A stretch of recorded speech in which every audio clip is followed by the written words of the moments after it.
in a support group. Hello, everybody, and welcome to the CPL Civ 6 Weekly Podcast. This is number 22, and we're looking back a week of review of Rise and Fall. Joining me, as always, is King Louis XIV, and I am, of course, Sarnath. And our guests tonight include 2B and Saltcreek. Go ahead and introduce yourselves, gentlemen. What's up? Hello. This 2B reminds me of somebody. I'm not sure who it is. Oh, 2B or not 2B, I guess. Nah, I'm just a new player trying to learn Civ, Don't mind me. So we've had a whole week to just delve and dive into the game, and a lot of things have been uncovered, from bugs to new mods creeping up in the workshop. We've had a lot of feedback from all sorts of players from different things. What do you guys think has really stood out the most this past week? The game is more smooth, I'd say. A lot less crashing. There are still some turn change problems where it kind of freezes, but rejoining lobbies is a lot easier. Less errors. I don't know. I think they fixed a lot more problems than they actually made this time for once. So that's nice. More fixes, less problems. At least for the Everybody seems to really like the expansion that I hear so far in the league, so I think it's getting pretty good reviews. I mean, I agree that I only started the league maybe a week before the expansion hit, and even those few games I played then and now with the Rise and Fall, the game is definitely a lot more smoother, less crashes, easier to hot join if there is a problem. I think 2B said that the biggest problem we have is just on turn rollover. That's when problems can occur.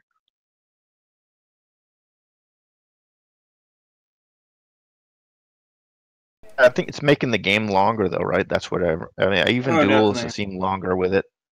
And it's not duels; it's everywhere. It's because the science inspiration boost and the civics, science Eureka boost and the civics inspiration boost were both nerfed from 50 to 40%.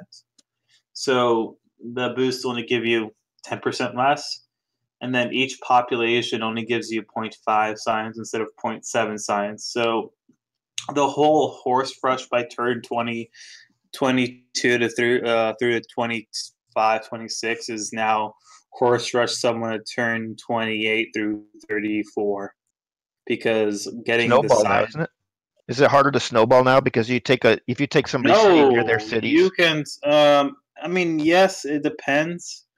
Like, it's harder to snowball if you are, like, if you're playing a really warmongery civ, like you're playing Rome, you're playing Mongolia, you're in the med game with Zulu, you're gonna roll, or you're playing with Mapuche and you're killing the person in a golden era, golden age, then you're gonna run through them fast no matter what. But if just a regular war and you take a city, it's a lot harder to move on forward because you need to leave back like a little occupation force sometimes, just to make sure. Flip back. Every time I've seen it, if I have two cities, like three cities, and somebody takes one of them, the city always revolts back to me because of the pressure from the other two cities. Well, what they can do is put a governor in there. The moment you put that governor in, even though it takes 5 turns or 3 turns for the Castilian governor to get to actually use its abilities, the moment you actually just put it there, it'll automatically boost the loyalty in that city by 8. And then you can also put policy cards and other things, and garrison a unit. I've noticed that if you put a unit inside the city, of an occupied city, not one of your own, but of an occupied city that you've just taken, it will also increase the loyalty if you're occupying it. I'm wondering if that's a throwback to some of the earlier Civ games. For example, in Civilization 3, you could garrison X number of units within cities based on your government choice, but they were a military police to control things like revolts and unhappy citizens. And I'm wondering if this is based on that original system, but just more specialized. I feel like I felt like I was playing like Total War again, where you just put your army for a couple turns in that occupied city and just sit it there to quench the rebellion. And then after the rebellion kind of leaves after like 5 turns or whatever, so like 5 turns in Civ, then you can kind of slowly take some of those units out and send them. So I feel like there should be a mechanic where it takes in part how many units you have in the borders of the city you just took, not just in the city center, but how many units in the border. Because I think it would be silly if you've taken a city and you've completely filled every tile in it. And I'm talking about the mid late game. You fill every tile in that city with your unit, and then it flips to free. All of your units will be kicked out, and where they will be kicked out, we don't know. It'd be the silliest thing to see because I've not yet seen that in a game in the late game. But imagine just 30 units that are inside a city that it's occupied just get kicked out all at once. Like they all just fly out on the turn change. I've seen that on a rebellion, not like 30 units, but it was about 7 or 8, I think. Guy captured a city and then he lost it a couple turns later, and he lost all his units, which was really unfortunate for him because, I mean, he had the ability to recapture it if he didn't get kicked out of the borders, but since he got kicked out of the borders, lose them, or did they just get kicked? They actually disappear. They all disappear. They just get kicked out. Yeah, they just kicked him out to the edge of the borders. So by the time he moved back in, the guy who he took the city from was able to recapture it. Yep. It's just such a silly mechanic, the kicking out thing. It should not work like that. If it flips free, then it flips free, but it should not kick out any of your units. It just doesn't make sense from a logical standpoint. Even to expand on that more, I mean, the city is in a state of open rebellion. There's no way to formalize, controlled borders in that situation in any sense. So it should be like before players get the early Empire Civic, which enforces your borders. Where before you get that, people could just move in and out of your borders freely. That's how it should be for these free cities, I feel. Maybe. Or we should be able to burn a city, not burn it, but like reduce its population, like in Civ 5, to reduce the loyalty or whatever, its unhappiness or whatever, so it doesn't rebel. Like if you kill enough of the population in there, it might like decrease your amenities in your empire, but it won't allow that city to rebel. Like I feel like that would be an interesting mechanic. Like you just basically killing the citizens of that city, but and also in turn stopping any chance of rebellion before it happens. Are you seeing people? I would think some people would be, especially in these FFA games, putting like popping up 2 cities near somebody and then get a heroic age, and then they get that 2 for every population, so they can try to swing cities. Is that happening some? It's 1.5. That's 2 for a heroic. Oh, it's heroic too. Yes, in a golden age, it's 1.5. You could flip some cities, right? Or at least you can hold on to them if you've got some milk. They won't flip back to the other guy while you're in heroic age. So unless you're at war with Mapuche and he starts killing your units, that city's flipping no matter what you do. Simply put cities near somebody if you're in the heroic age, I think. I think that the whole loyalty thing is easily managed from a defender point of view. Like if someone's trying to flip your city in a peaceful way, it's pretty easy to make sure that it doesn't flip into rebellion. I mean, it kind of ruins your cards, your policy cards, and where your governors are, and their promotions for those governors. But if you really want to defend a city and make sure it doesn't get flipped, even in a dark age, you can do it. Like even if against the guy has heroic, you can. Isn't that going to be hard if the other guy's got heroic and he's got? I had today with Gunslinger. It was a golden age, and I was in a dark age, and I put a forward city right on the face of his capital, and I held it, and it flipped only once after like 20 turns of it being there, and he was in golden, and I was in dark age, and I was right on him. So it's possible. It just you need to work. You need to occupy. You gotta You got to put in the right cards, put in the right governor, and do the right promotions just to hold it. But is that happening a lot though? Is it changing? Are people being less military and more like loyalty to flip cities? Or oh is it still the same? no, everyone's military, but it's loyalty is more like a hey, it's a how to describe it? It feels like a system where you can't just like plant a city in the middle of nowhere because it's just going to disappear. It's going to rebel and you're fucked. You need like a couple of cities.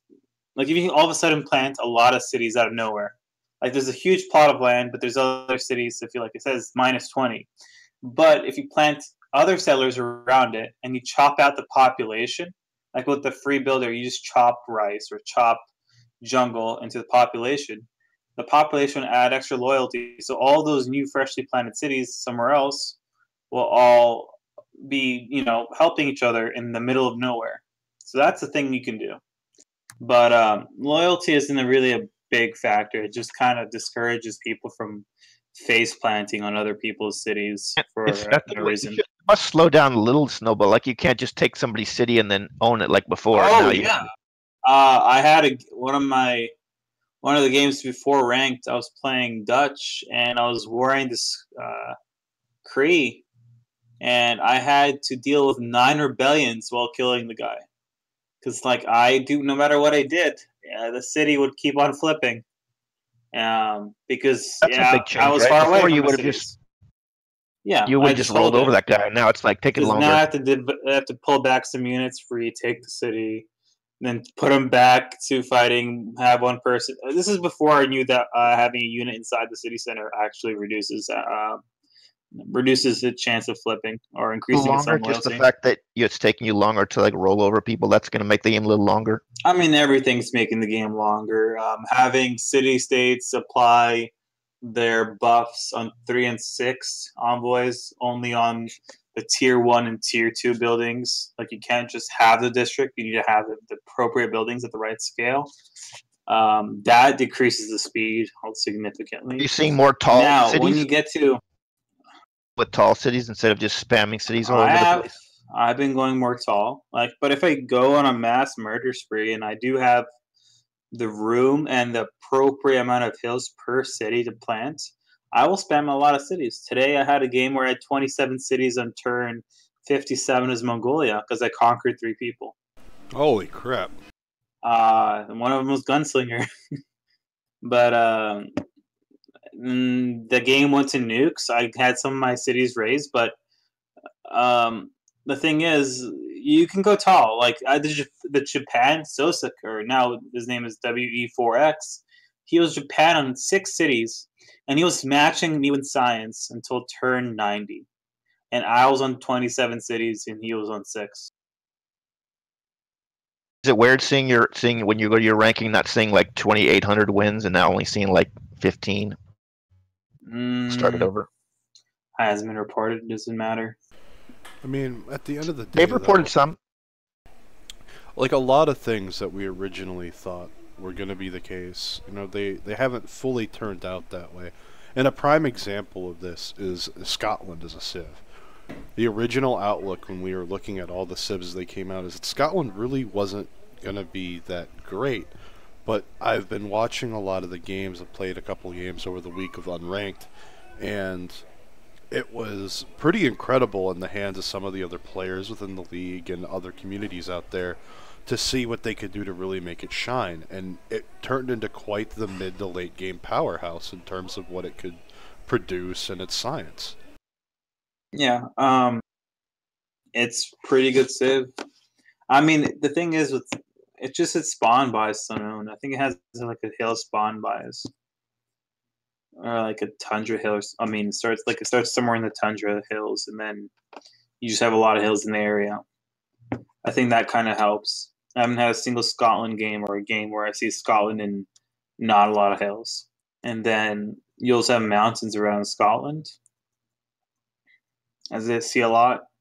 And then all you need to do is make sure your people are happy and you're getting free campus and engineer points in all your cities that you have those districts in. So you can have like 16.9 scientist points, but you only have like 5 campuses, which is crazy, and without Divine Spark. Do you feel like because it's all new for everybody, do you feel like your advantage over people is less, or not, are you still the same? No, I already understand most of the mechanics. Like I didn't know the Highlander had 2 range. Like okay, that's an interesting idea to explore. But I mean, at the end of the day, I think artillery spam with balloons is way better. I mean, that Highlander though. I mean, that's you have. If you get it up to a level 3, look at a 90 strength and you have a general. That's huge. Artillery is 80 plus a general. 85 core, it's 95. If you have the 2 promotions that make it so they can do full damage to land units, it's 95 range attack. You get a balloon, it's 95 from 3 range. You get it the last promotion, you have a 4 range attack, 95 damage unit. That's in early modern. So that's pretty broken. All you need to do is get artillery, hold against a tank wave that comes at you, buy a few balloons, and then kill everything. It's just a wall of death. They come to you, you just sit behind a river, and you just 1-shot or 2-3-shot all those units. They all die. They try to hit you, but you're over a river. You have the extra +5. You're on a hill or whatever. And you just line of artillery providing support bonus. As they advance slowly, they just massacre the enemy's army and then take their cities. It's just a wave of death that I tried once in Scotland, and it worked so well. It was unstoppable. Wave of F death is better now that Bombard has extra combat bonus. Sorry? Archers have less. I think that's good. It was stupid that the archers could take down ships, I thought. Yeah. That's an improvement. The nuke, the game I had today is Mongolia. I had a 4 range attack artillery that was 1-shotting battleship cores. Because it had the natural extra damage against ships, the extra +10 against ships from the promotion, and it had that 1 extra range one from a drone and 1 from the general, and then 1 from it was just crazy. Like the drones also give a +5. General gives +5. You have the +10 promotion against Navy. You have another +10 against Navy or whatever as a bombard unit. Shot. That's a 1-shot. Victory? Did you 2B? You got a victory? You nuked everybody? Like you got? I nuked. Yeah, I didn't nuke. I did. What happened is I was way ahead in first, and the people in second and third decided to team up instead of CC, and they forced me to play another 4 or 5 hours of the game unnecessarily because I had the significant science advantage and I had way more cities and I could just pump out of 20 plus cities nukes, and they weren't even a nuke tech, but by the time I had my first nuke finished. So I told them, I read the situation, I saw what they had, I saw their culture, I predicted how much envoys would be able to spend, what type of controlling they would have. The thing is, like, I could see most of the games how they're going to go. And when people make me do something unnecessarily, it just goes like, oh, come on. Just wasting my time here. I've seen this happen so many times. You get air, you get bombers, you get fighters, you get artillery and balloons to hold the naval aspect. And you have all your other cities just chopping nukes. What about the drones? Are people using those? I did it. I use the drones. All there's nice, yeah. 65 I've only had upgrade. Get that far, but I mean, drones are fucking badass. They really are. They're a general with a balloon, and they do technically stack with a general because they're separate ID effects, and they're intended to stack. And it's people using spies more. Oh, definitely. Everyone's using spies more. They're ejecting governors. Are people getting more into the increasing the diplomatic things so they get more combat? Is that happening more? People? Yes. Oh yeah. Yes, especially as Mongolia, you get a spy into someone and use the diplomatic thing. Oh man, you're just getting another +6 on them. And then how many levels are there that you can get ahead of somebody? 5. You can get +15 over somebody if they were stuck in the. If you're Mongolia, you can have plus 30. Yes, there is the merchant. Oh, Mongolia gets double the bonus for the Mongolia gets double. So if I have 5 intelligence difference on you, I have plus 30. I'm one-shotting all your units in the same era. Congratulations, you are screwed. Basically, it has an extra movement. So if you put it with a general, you got like a what? You got like a super moving horse. What are you talking about? If they have that horse that has extra movement. When they first make the horse, it gets the bonus movement? No, it's only if you make the ore do. It's the building district that you need. I never made it. If you put it with a general, then you got like super, like you're getting like +2 movement over any other. But thing is, you have to assume that the votes for the classical general wasn't an A. If it was voted A, you're gonna have to, when you're invading someone, unless you have borders right on their face, you're gonna be attacking without a general. So it really doesn't matter. People are still doing A is the most common. What people are doing. Yeah, sadly. Yeah, I've seen that. So Saltcreek, in your people opinion, don't have to worry about that anymore. What was a civ that you were really excited to see come out with Rise and Fall, but didn't quite meet your expectation? And what was on civ that surprised you with how well it performed? I'm not too sure which one that didn't meet my expectations. I think Korea. I thought Korea was going to be really strong, and I think they still are. I'm more of a beginner player, but I haven't really seen too many runaway games with them. The civ that I thought might not be good, but turns out to be, I think, is really good is the Cree, and that's by far my favorite civ in the expansion. I love playing the Cree. The trade routes, their scouts, just everything about them. I think they're really fun to play. I think the Cree are the second worst civ in the game for the new civs, easily. I quite enjoy them. I like the maybe it's just because you can enjoy them, but from an efficient point of view and what they offer, they don't offer much. Like, oh, better trade route. What if you're in a war and you don't really have the ability to do good trade routes? There you go. They're good at rushing though. They're good like early on because they get that better scout or whatever. Their mine improvement though is pretty good though. The mecha op's okay. It's also situational. It's like a Hanzo, like situational thing. You need to plan it out, and it depends on your spawns and your settles. But that's really good though, because it means that there's a higher skill cap to some of these civs than we previously saw. As many of the civs are before in vanilla were literally plant your face on one end of the keyboard, roll it across. Congratulations, there's a good chance you killed somebody.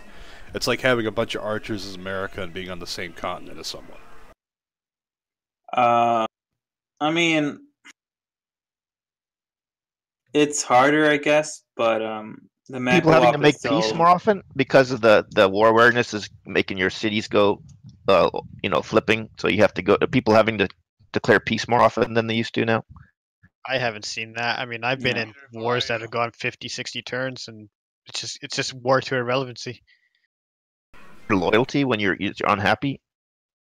I haven't noticed any issues with it. That's because all the cities have governors in them, and you're always going to have someone you're going to have a unit garrisoned in there. So I never had issues with loyalty. Between the governors, the policy cards, and the monuments, you don't really have loyalty problem. I have never had loyalty problems. And in an AI game that I played, I took over a whole civ from one city to the next city on a faraway continent that I was nowhere near. I plopped in a general over there, plopped in a unit in the city, and it was losing loyalty at it'll flip in probably 20 turns. I took another city, and then it went to neutral, and it started gaining loyalty. And as long as you keep more cities, fine. Definitely, in my opinion, there's a bit larger benefit when you're settling your cities out to kind of spiraling out more instead of just planning wherever the heck you felt like you could before in vanilla Civ 6. Because by spiraling out, you have more cities covering each other with the loyalty effects. And that is why your cities need to be basically minimum distance. No, they don't need to be minimum distant. You need at least 2 cities hitting one city. That's kind of mid-ish far away. Because at least you have 2 cities balancing it. And then if you can chop out the population fast in it, it's going to be totally fine. Is that happening more? Are people chopping more, the same as usual? Or I think everyone's you chopping chop more. everything. Yeah. What I do is I have my capital, which is just my highest chop city. Whatever my highest chop city at the beginning of the game, I chop out either, if I'm going to war, I chop out the encampment general, and then a shit ton of horses or a shit ton of whatever you need. Or if I'm going peaceful and I know I have room and I'm friendly or allied with my neighbors, I'm going to chop out my government building, my government plaza, government building, and then just spam a shit ton of settlers. And that's what I would do. Why are people chopping more now than in the vanilla? Because you get a bigger bang for your buck. Bigger bang. More for chopping now? Are you kidding me, Louis? Where were you, Slow Louis? on the. I'm just getting going on the chopping thing. I'm kind of behind the curve on the chopping thing. Oh boy. Do you know what Magnus does? More for chops now than you used to? See, I'm just double. 100. Double. good that I'm finally getting to chopping. Then this is a good time to get on the chopping thing. I'm actually doing it now. I'm chopping. Basically, chop out any project instantly, and then also have some overflow in the next project. Long run, you ruined your land though, right? Because you don't have any. Not necessarily. Not really. You chop and replace with mine. You chop mine, chop mine, chop mine. That's what you're supposed to do. What I do is I chop everything, and then I make sure I have some remaining builders. So the last thing that I make with the overflow is another builder, and then I re-improve the land. The faster you can chop everything with Magnus, the faster you can take Magnus and put it into another city and do the same thing. It's just you cycle it. You just cycle from this city to this city to this city. Yeah. And you have seemingly endless settlers, endless builders, whatever you need to generate. Because with the second promotion, as you're chopping these settlers out, they're not reducing the population of the city. So there's no real penalty to it because it used to be a huge risk investment versus whether you chopped something now versus later. That's no longer the case because you're doubling the base value of the chop. And then it gets multiplied by all the cards. It's not a problem. No, there are no housing issues. Always get stuck on the house. Literally, it's hard to get the house going when my city gets like 7 or 8, like 6 or 7. I had a city that was 15 population on the coast, and its housing was 8. I just chopped out all the jungle around it with Magnus. You're getting a 75% penalty, but you're just growing anyway. You're just dealing with it. Yeah, because I chopped the food. Yeah, it doesn't do any amenity problems. It doesn't do any type of production reduction problems. If you have a shit ton of population over housing, it doesn't do anything. It just doesn't grow the city. But I'm like, if it's not really going to grow anyways, and I'm really going to chop all these jungles and all these rice and then re-improve it however I feel like, all of a sudden I go from 6 pop city to a 15 pop city after using 5 feudals and builder charges in that city. And then I can also, from those chops, chop them into the districts and into the buildings of the district. So all of a sudden I go from a 6 population city with 1 or 2 already completed, or maybe just 1 completed district, to a 15, 14 population city with 4 completed districts with the buildings in them, with some overflow left over. And especially, that's even strong if you have Monumentality Golden Age and you just faith builders. That's the best part. Yeah, if you like have that one wonder that gives you has like a lot of marshes, like you plant that city and all of a sudden you're at fucking like 10 pop. There's that one wonder that gives you +4 housing and +3 food that I like. That Artemis, so good. Oh yeah, the Temple Artemis. Every camp that's within 4 of it, you get another bonus. I forget what it is. It's more than just camps. It's camps. No, it's just camps. And it's plantations. Plantations, yes. Yeah. But what I've been finding though is I'm not having a lot of camps around. Yeah, but I have a lot of clusters of things and I want to put it there, but I mean I don't have any camps. I chop my deer. Chop the deer after you plant Artemis. Yeah, you improve it if you really want. They gave you a shit ton of Plains Hills. You have an endless amount of Plains Hills. Like, it's the perfect Plains Hill rural city. But you don't have the food. You chop, you improve the deer, and then you put the Artemis next to it, and then you just chop it out with Magnus into. You just double chop Artemis out immediately. Like 2 chops is all it takes. The second chop is overkill, really, but it gets you done immediately in 1 turn. It's one of those things that a lot of the early wonders that were ignored because their production was too high, they're being instantly built because of Magnus. Magnus seems to be like the root of that problem, or wonder, I guess. It depends on how you want to look at it. But the lack of camps and some other things, a lot of people have been complaining about not being able to use abundant resources with balanced starts, because Firaxis pointed out that it causes a spawn issue. And there have been a number of mods coming out on the workshop that I've been keeping an eye on. And Wazbaza did update his Better Starts mods and has got that working for Rise and Fall, and that seems to have been widely accepted by just about everybody in the community. Everyone seems to love it and is happy, but they still can't use abundant resources. Yes, you can. He said it'll put you in snow. He updated it again to where he took Firax's old code that they apparently just took out and put it back in, so now you can't use abundant. And I have put the link for Waz's Better Start mod from the workshop into chat for those of you watching, whether it's Twitch or YouTube Live. That link should be there for you. Hellblazer, I thought I saw something online that Hellblazer is back modding again. I don't know if that's true or not, though. It's likely he's working on an NQ mod update. He's been, I've seen him modding a little bit on stream, so I think he's doing something. It'll be really good to have our modding community back together, because not just CPL, but for everybody out there in the Civilization community. Because we had a lot of our modders out there just walk away because they were very upset. There wasn't any transparency from Firaxis to them with all the changes, and it just made it a nightmare for them to update their thing, update their work. And hopefully we'll see a positive step in terms of transparency from Firaxis, so where they don't worry about losing those people that have returned or losing more down the road. Hope we can get that Baba Yetu guy to play more Civ 6. I went to his stream. The guy's got like over 2 million lifetime. He had like 260 people watching him play Civ 5. It's amazing. But I heard he played 1 game of 6. He played with it was 8 people game.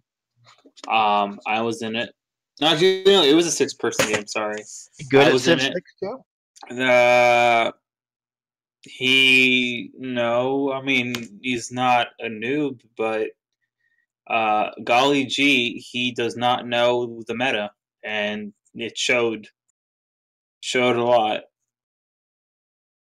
That would be a major like boost for the league if he got into Civ 6, because he has such a big following. You know, like I said, 2 million like views lifetime, over 2 million. And I try to. I've been in there and their lobby and stuff talking about Civ 6, and it looks like most of his viewers like him way much more prefer him playing Civ 5 than Civ 6. Like, some of them are okay with Civ 6, but I think his target demographic is still Civ 5 players.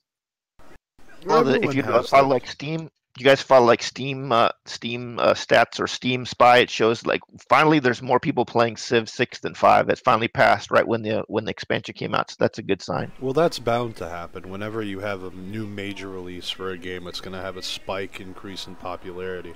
The real test of time, so to speak, is going to be whether or not Firaxis can maintain those numbers. And hopefully it won't be like Civ 5, where it took almost to the end of the game's lifespan to really achieve its popularity, because there were so many issues early on. Members, right? So far since the expansion.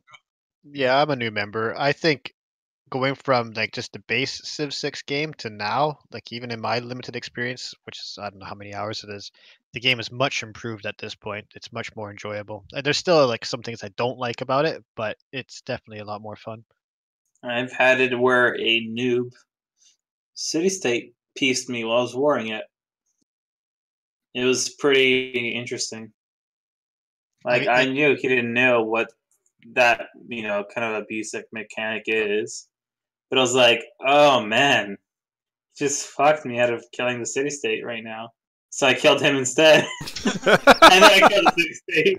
I was like, I'm going to kill the city-state, then this noob. And then the noob Sue's pieced me with the city-state somehow. I was like, okay, you die now.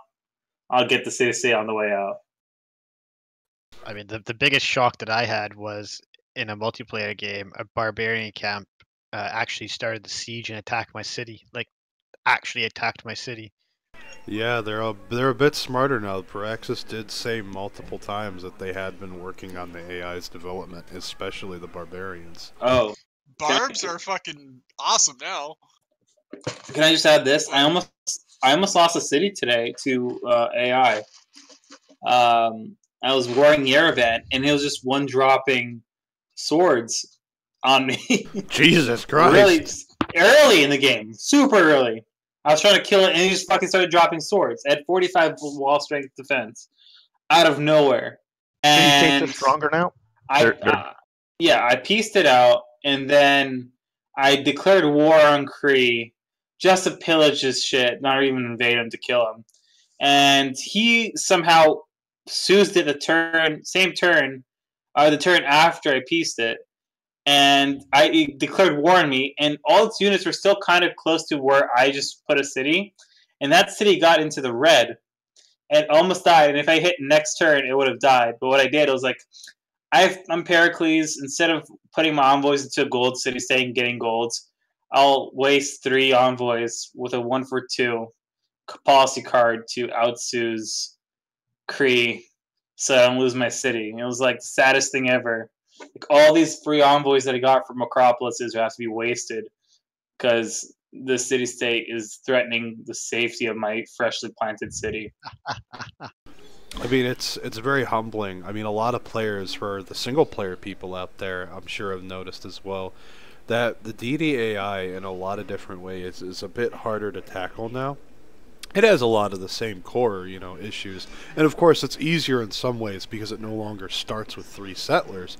But it does have, a cubic shitbrick of warriors that it wants to declare war on you with from turn 1. They start with 4 warriors. That didn't look what Pericles showed up on your doorstep with on turn 12. Yeah. Well, I mean, they start with 4, but I mean, they immediately start pumping out shit. The thing is, with the DDAI in Civ 6 compared to Civ 5, the DDAI in Civ 5 are actually intelligent. Civ 6 just spam out a shit ton of units. No, Civ 5 they weren't. I played it recently, and it just not just swarmed me, but it flanked me. It did naval and land-based attacks, just out of nowhere. It's like the AI is better, so they made the AI better now in the expansion. I don't know.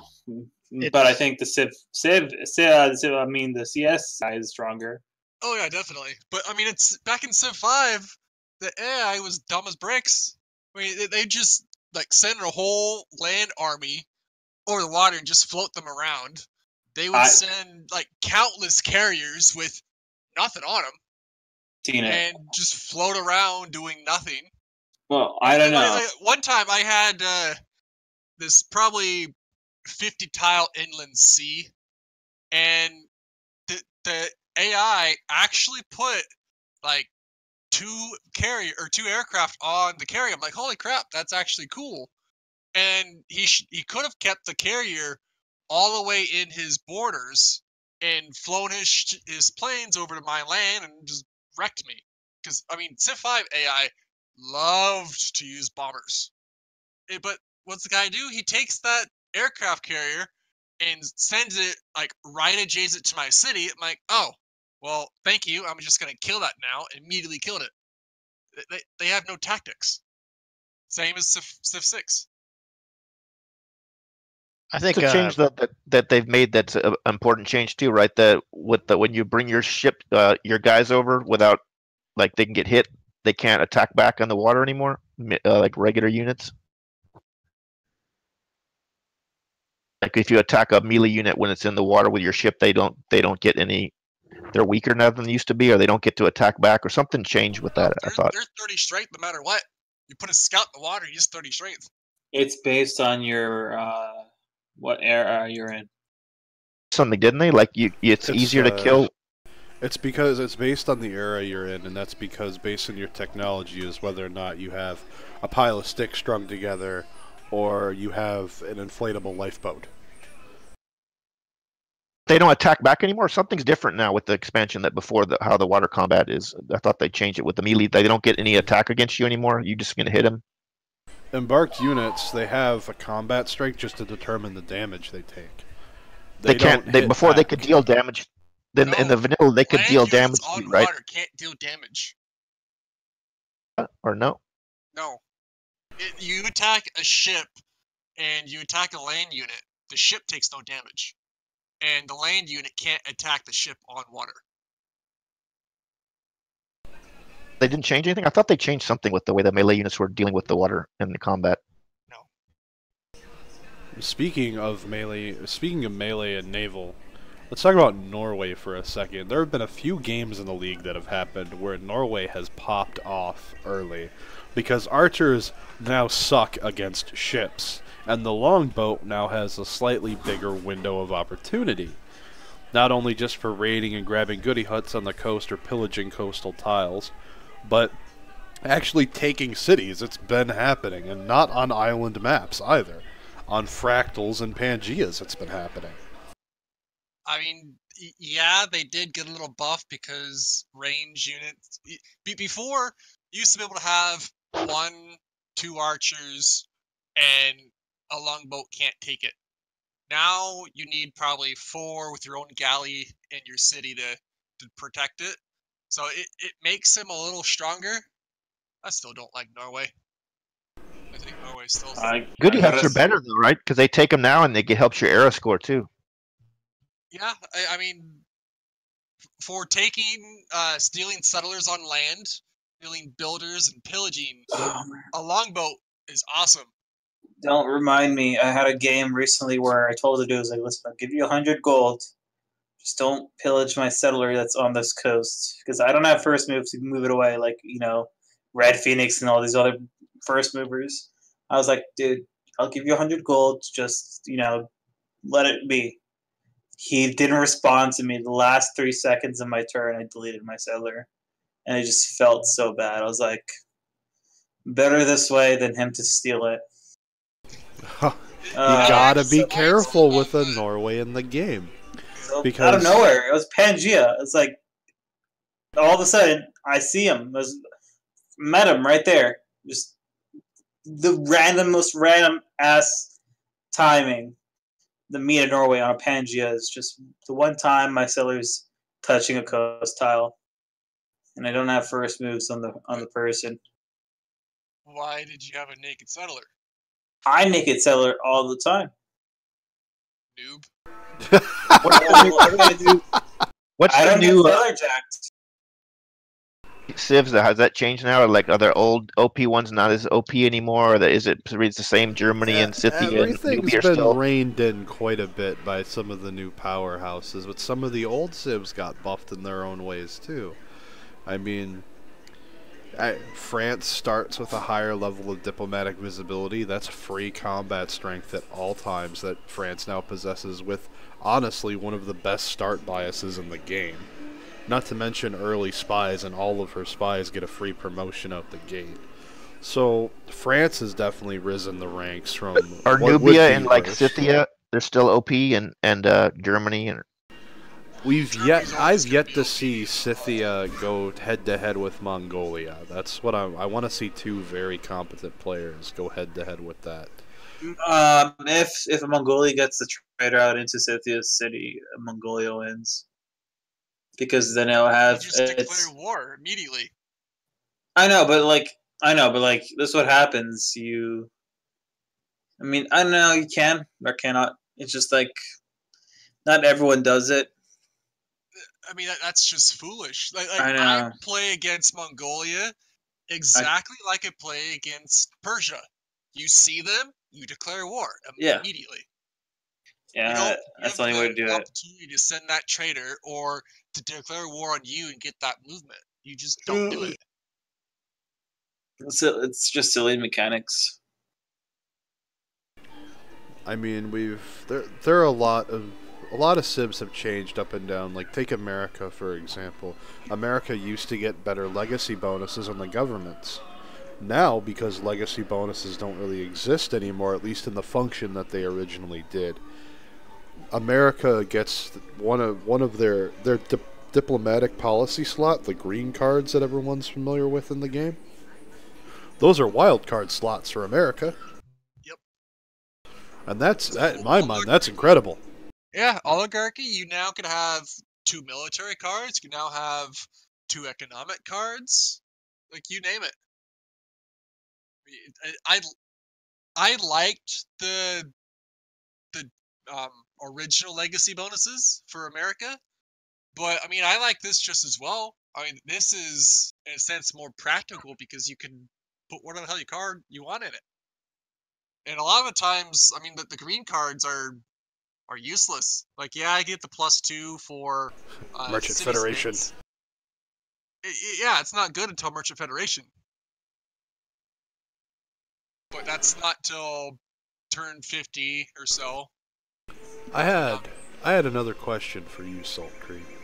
And again, Sure. you're a newer player in the league and a newer player to Civ. And for all the other people out there that are still playing single player, they're not too sure about multiplayer. What is something you would like to impart to them? Like, what made you decide to make that leap of faith, to make the jump to multiplayer? I like the experience a lot more. It's a lot more challenging. The community that I joined, the CPL community, is great. It makes it so the games are a lot of fun, even though you will have a bit of a steep learning curve. The people are always there to help. So it's the community that really helps it out a lot. It makes it a lot easier to find games and learn. I would say it's definitely a bigger learning curve. Like, you go into an AI game and you're just sitting there walking around doing nothing and just slaying the AI. You go into multiplayer, you get your ass handed to you because humans are way more skilled, and so when you go from that different change, like, I've never really been into playing single player.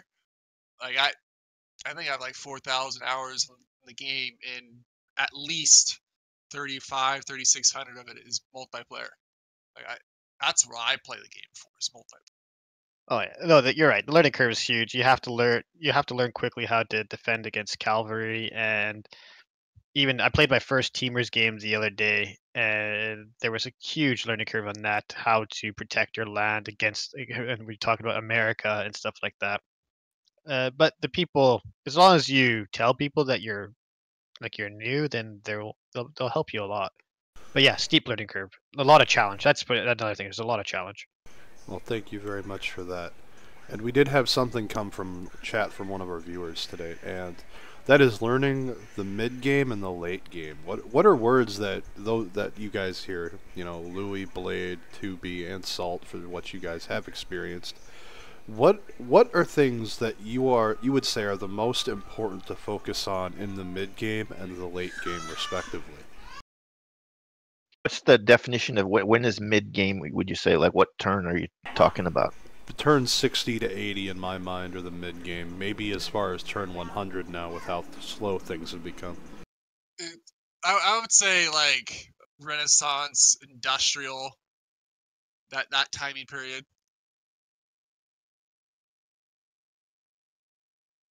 I can't say much because I don't necessarily get that far often in duels, and also I'm not very good, so I'm not gonna have a good do what I don't do, or do the opposite of what I do would probably be best for people.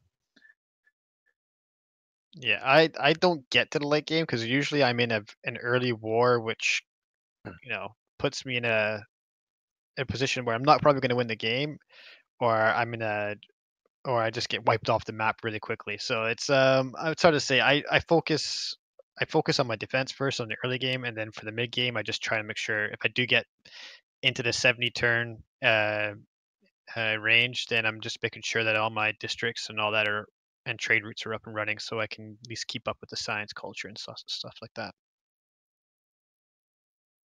still trying to figure out what, like, at some point I get kind of lost to where I need to progress on the tech tree, or even especially the cultural. At a certain point, I don't really know what I'm moving towards once I get. This is what you do. You go into the culture tree, you go to the atomic era, and then you just click communism, and then that's all you need to do. I know democracy now. Communism. Communism is not as good as it was. I know, but it's still good. It's still, I mean, I'll research democracy just so I can get the policy card for spamming planes. But communism is better. I used to really like fascism. You Fascism fascist. is better for like unit production. But I was all about communism before Rise and Fall, but now, I mean, it's all about democracy for me. Explain why. Just the different bonuses that you get for it. To me, those bonuses are a lot better than getting a couple of production from districts. It puts the science and engineer, industrial, those two cards into one card. So they're both efficiently saving you one slot right there. I don't know. I just like it because it just gives me the right amount. Like in the late game, I want like 2-3 red cards, so I can do mercenaries at any time. Because higher up, unless I have a Kumasi, and with a lot of trade routes or a Namadal, and it's like a fractal. I'm not gonna have that many. My cost is not gonna be more than 150, and that when you get into lane, you slow down significantly in how fast you get to civics. So I want to have that ability to produce naval units, to produce. Have my upkeep card, and I want to have my mercenaries card, all of them at the same time, while also still having the 4 economic cards and the 1 diplomatic or wild card, whatever. I just like it that way. And it has a +4 again in defense in your land, which is good because I usually let people war me, because by the time I get to communism, I'm getting teamed by people, as you've been seen by today. And if I don't get communism, if I get communism, it's easier for me to defend anyways. So. Blade, how do you like the new alliance system? Is that making the teams games better, more interesting? See, you still have to wait for civil service. So if one of your teammates is not really up on the culture, you can't make an alliance until everybody is at civil service. So I like the change. It has good benefits and good bonuses for it. It takes you a lot longer to establish like a level 2 or level 3 now. So you don't hit like level 2 and level 3 until, I would say, at least late industrial, maybe modern. Just because it takes you, 30 turns, 40 turns to rank up, and you're making like 1.5 per turn. And like traders, you get an extra, half point per turn for sending a trader, but I think that only counts like if you send 1, or if you send 10, it's still the same. So it takes you forever to rank up. It does. I wonder if the trade agreements, the alliances, and their various forms and functions. Excuse me. I wonder if they're forced to standard to stay at standard speed, like how governors apply when they get to the cities. Standard, online, marathon, it doesn't matter. It'll always take that governor 5 turns, 3 turns, whatever it is for that specific governor to get established in that city. And I'm wondering if the alliances are forced to the same function.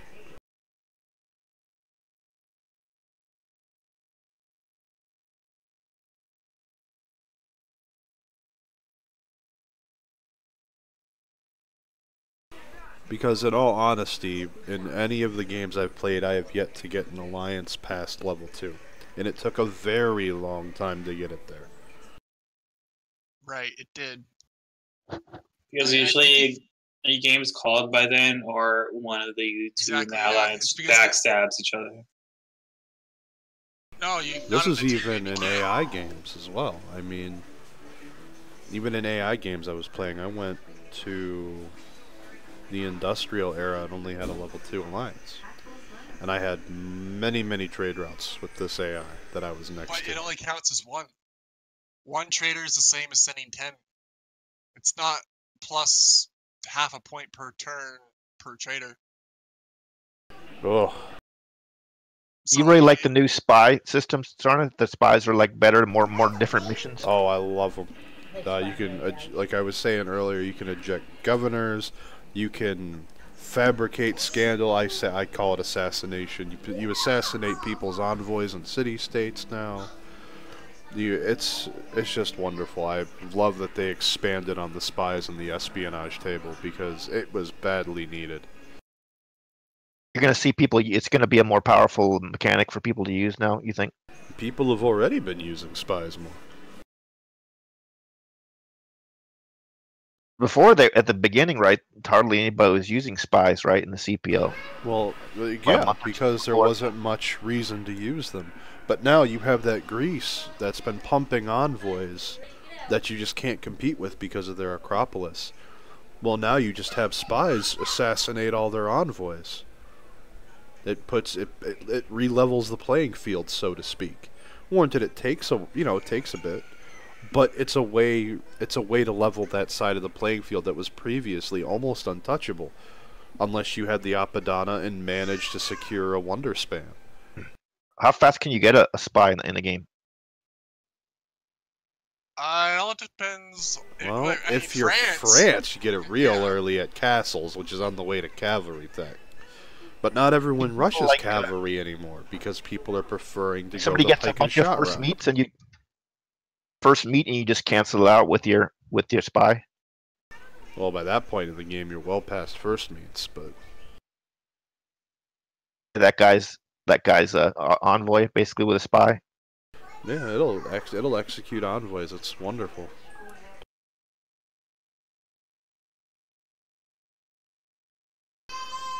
Game a lot deeper, right? Haven't they? I mean, they've added a lot of just more strategy to the game. The game's gotten a lot of depth that it previously didn't have in a lot of aspects and areas. We got a lot of quality of life improvements. The horizons definitely broadened compared to vanilla Civ 6, and I think that's something we can all agree on. A deep game. Yeah, I mean, even vanilla was still a very, very deep game, so that's pretty cool that they made it even deeper. I think everybody agrees that this is the most change for an expansion. Like, at least in Civ 4, the expansions didn't change things to this degree. I didn't play a lot of Civ 5, so I can't comment on those. That is already flushed out with basically everything that Civ 5 had after all the expansions. Yeah, of course, it's going to be even more. But this expansion adds a shit ton of depth. Like, all the strategy with the governors now, strategy with loyalty. I mean, it's awesome. I like it. And any of the other expansions, at least, didn't it add more than the Civ 5, or definitely more than the Civ 4 expansions? Like I just said, like Civ 5 or Civ 6 base game started with basically everything that the expansions had on Civ 5. So yeah, of course, this is more. It's more in depth. So there has been some bugs being reported and other issues that have come up, and one that has been a thorn in quite a few people's side, whether it's from driving their OCD insane or just causing problems with calling games. The scores, they're not adding up. Because when you go to your score and you click the little button to expand it and you add up all your subtotals, it won't always add up to the total. For some people it might, but for most it won't. It'll be more, it'll be a lot less. Where are these points coming from? Where are they going? I have seen it being your total score has always been less than what your actual score would be if you added up the, 5 categories separately. I don't think I've ever seen your actual score more than what the individual categories said. It's been as little as, like, say, 13 points to as big as, say, like 30 points, which is that era score, that's like a big, so that's, I'm sure that's coming into play in CCing, right? Somebody's popping up their era score when they can sense a CC and jumping ahead of 1 or 2 people by getting a bunch of, getting a bunch of era points.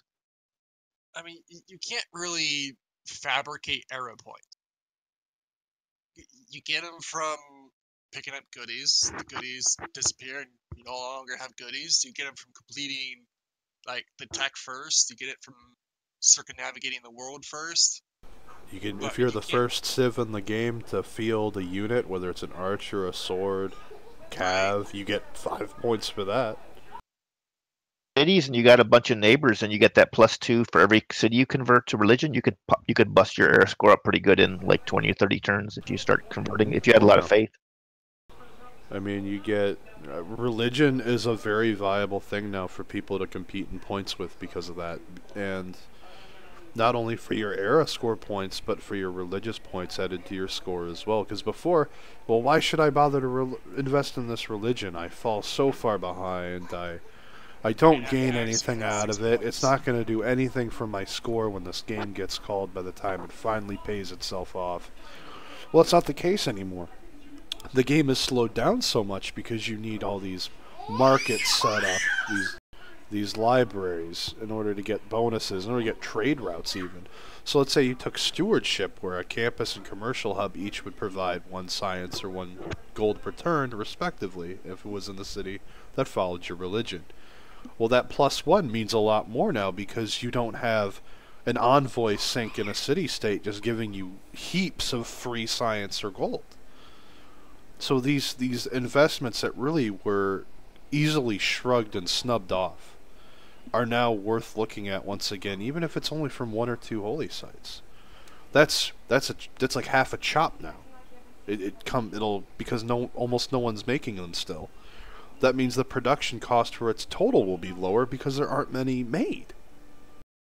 And they give you better scores for religion now. You get more for every. What do you get more for every city that you convert, instead of just a base? Foreign you used to city. just get like every city you convert, you get more. Every foreign city gives you. You get more anything points for that, right? You just got the one for having a religion, and then that's about. Originally, you got 6 points. You got 2 for the Pantheon, and then 2 for every belief, and that was all your points you ever got for religion. Now they increased. They removed the point for your Pantheon, and then they added, what is it, +5 now per belief, or is it +4 per belief? It's either 5 or 4. But so now you have a fully fleshed out religion, and it's like 12 points. And then you add 2 points per city you convert. So that if you're in a team game, you convert your allies. Look at that, you got a lot of error score. So you get, if you do that, where everybody's talking about the monumentality with the Golden Age, you can buy things with faith. So that's a good incentive to have some faith. Buy civilian units. I mean, you can buy like settlers and builders, and kind of a big change, right? Before you had to have the religious, what's the civic for the theocracy to be able to do that, right? And even then, it wasn't civilian units, right? It was just military. It was just military units. I mean, to buy military units now with faith, you still need the 2nd tier government building, which you don't ever want to do that. You want to go for the one that does spies. I mean, that's what I do. Like, even if I was going to do a faith purchase strategy, I'm not going to.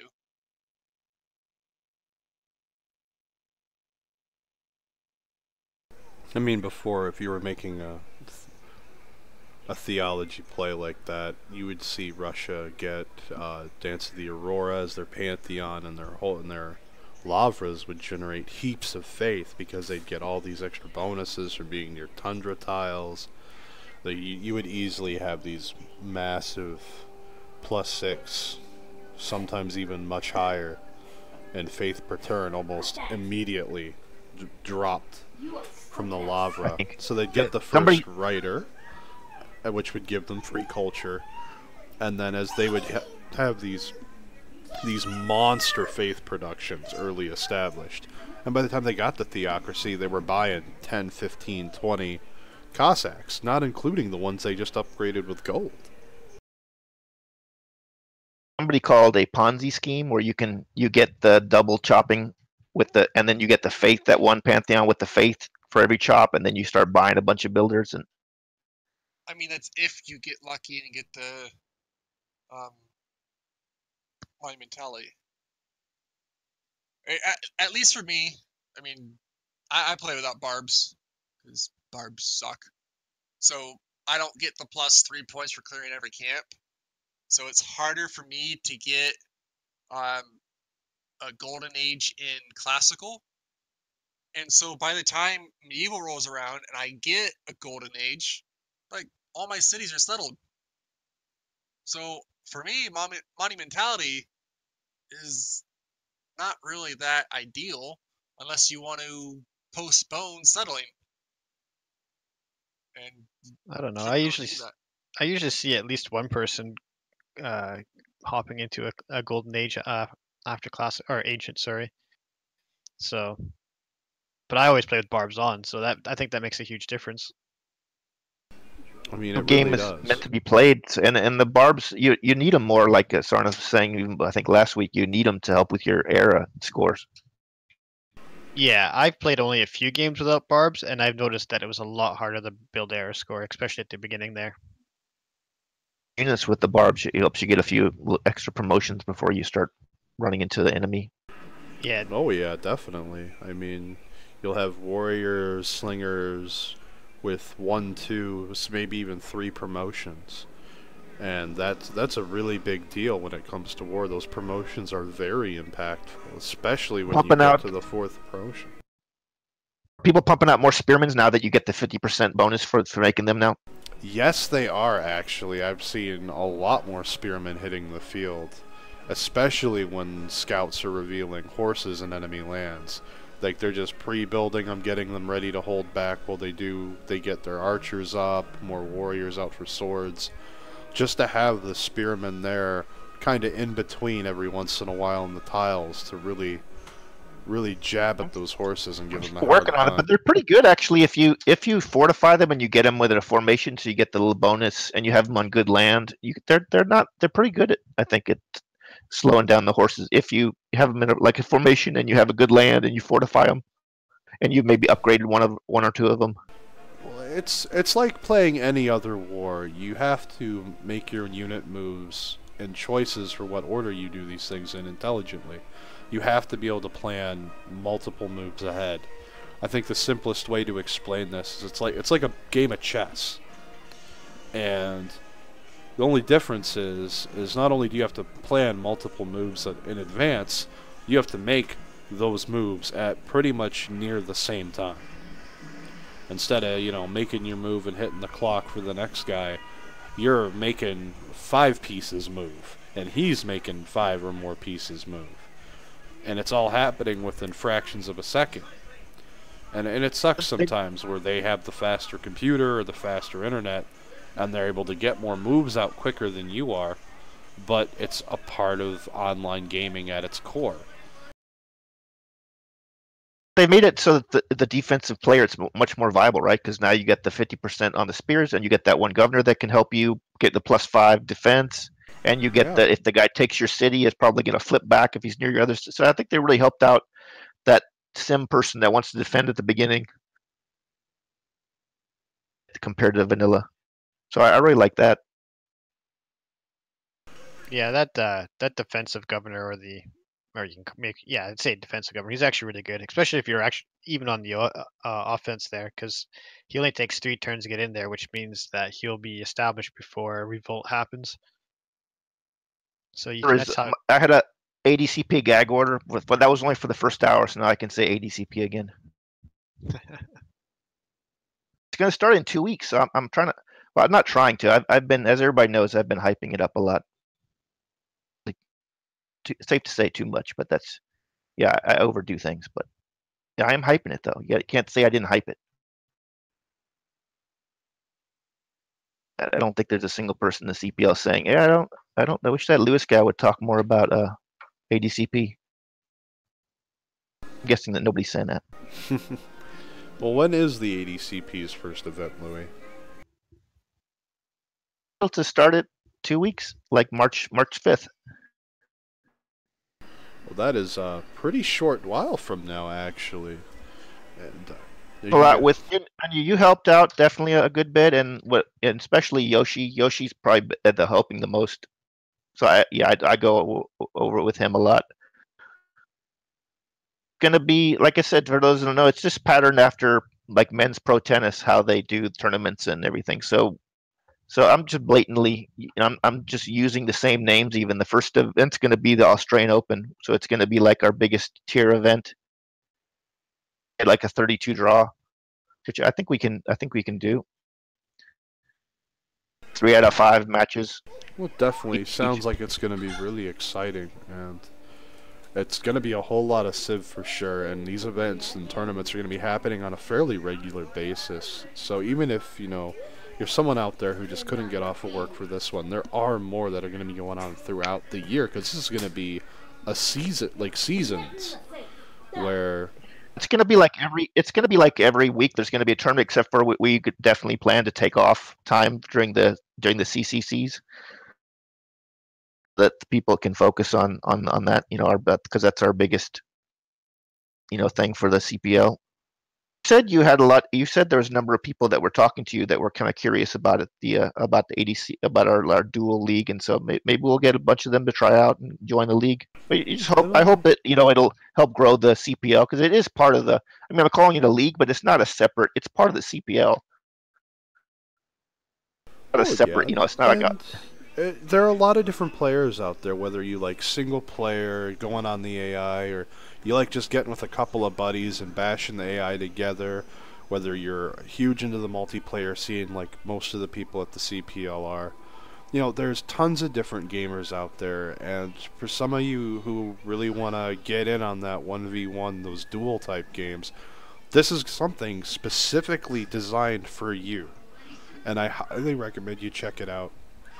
Just come on to the CPL community Discord, shoot King Louis XIV a message, and he will be more than happy to get information out to you. I may just find you. I'll hunt you down and just find you if I see you on the CPL and tell you about it. No, we can have a lot of tournaments. So we actually have tons of the little events. So for people who are just like more noobs, you can still like do well and win some tournaments, because the top players probably won't play in too many of our lowest tier events. But that's good. I think it's good people can play a tournament and actually have a chance to win, instead of just getting crushed in the our big events. And I'm hoping that even the top players who don't want to play regularly will at least play the top events, because I still wonder who is the best player. Right now we have a system where you have the the other like Red Phoenix, other top players, but I don't know if we can really say definitively who is. They don't always even play each other in games, right? They're playing different. The duel is like a very clear-cut thing. Like here, okay, boom, you play 3 out of 5, and over a long season, the person that wins the most, I think you could clearly say, is the best. That person's the best at duels. Well, it's definitely going to be something exciting for those people out there who have felt events that have been going on. And then a ladder. And that's kind of how I came up with it, because I'm a big tennis fan. So I thought, well, how would we do it? And I just thought, oh, why don't you do it like tennis? And so I think it seems to, because tennis, the singles tennis is duels. It's like on a tennis. So absolutely, and it's going to be an exciting option, an alternative for people out there who just weren't drawn to some of the other events that have been going on. The Clan Championship Cup, for example. Well, I don't really know. My group's not fully on board. I was interested, but they weren't, or a couple of us were. Well, this is something that you can get into as an individual and not worry about that. You don't have to worry about having a full team with you a shout out, because on board. Without the, you were the one that I got the ball rolling, getting more duels, but then you did that CPL Challenger Series, which was another big step. And so I think, that was the precursor to the, saw that and said, like, we want to do more of this. And so that was definitely a precursor to the ADCP that you did that tournament. We definitely expanded a lot upon the base concept, and it was made better. It was improved upon, and that was the goal, was for it to be better, for it to be a better option out there for people. And I'm very happy to see that it's growing. I mean, that was a great event. It was a great event. I think the one thing I changed about your CP is just to make it so people can schedule their own matches, so that it's easier to get more people to play on, like, for something that's going to be an ongoing thing. Change that I departed from which was, but yours was good because that was an event where you're going to have people. It was like one event and you were having people stream it, and so you needed certain set times. But for this is like an ongoing. We're going to try it out and see how it works to let people schedule their own matches, and so just to make it so more people can play. Well, I'm definitely looking forward to seeing how it goes. But we are going to cut the podcast here for the week. A huge thanks to all of our guests coming out, as well as BladeSe7en for joining us partway in. Huge thanks for coming on board to 2B and Saltcreek as well. Very happy to have on board, especially you, Saltcreek, being a newer part of the community. I was very happy and excited to see you interested in the podcast. Well, thank you for having me. It was a lot of fun. Thanks for coming on, everybody. We always like to get. We have some familiar faces on here, but yeah, we like to get some new people as guests too. So that's great to always get some new people on here. So thanks everybody for coming on. And thanks for letting me babble about the ADCP a little bit. Yeah, absolutely. And it's good to have things that you're passionate about like that, and there's nothing wrong with it. Well, with that in mind, a huge thanks to all of our viewers out there, whether you joined us on Twitch or over on YouTube Live, whether you've watched us live or you're watching us on your mobile device, TV, or tablet back at home throughout the weeks. A huge thanks for your viewership and support. I would not be able to be doing this without you guys out there. Huge thanks, and I look forward to seeing you guys next time.